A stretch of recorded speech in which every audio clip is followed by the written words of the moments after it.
Georgia's President Mikhail Saakashvili has denied that his country's armed forces committed war crimes during their attacks on South Ossetia. Allegations that Georgia used indiscriminate force and may have targeted civilians were made to the BBC during the first unrestricted visit to the territory by Western journalists since the conflict in August. Georgia's attack on South Ossetia late on the 7th of August triggered a Russian invasion, which in turn sparks the biggest crisis in East-West relations since the Cold War. But restricted access to the territory has hampered attempts to investigate what really happened there, until now. When I arrived in the capital, Tskhinvali, I heard numerous eyewitness accounts of how civilians died in the Georgian attack. Taya Sitnik's 21-year-old son Georgi was killed by a Georgian tank shell. She says it was fired directly into her apartment block from just a few yards away. The firing started not from machine guns, but from heavy artillery. We realized it wasn't a joke. We sat here and thought it would finish, but it just got stronger. This is where my son's blood was. The neighbors have cleared it up now.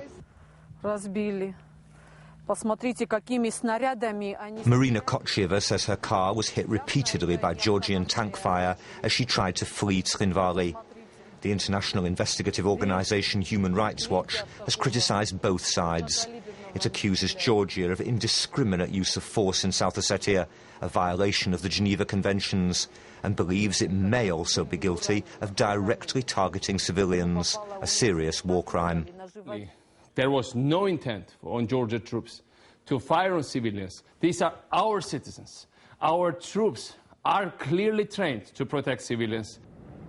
He says much of the destruction in Tskhinvali was caused by Russian shelling and airstrikes.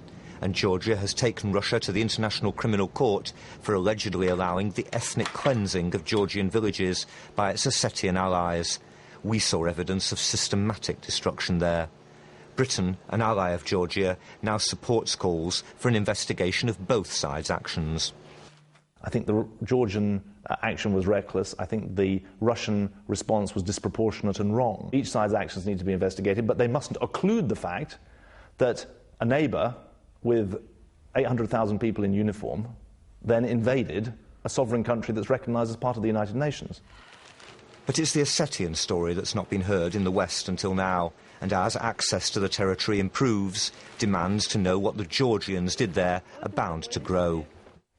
Well, as you heard there, the allegations go both ways. Independent Russian human rights groups have claimed that South Ossetian gangs have been ransacking the homes of ethnic Georgians who have fled the border region.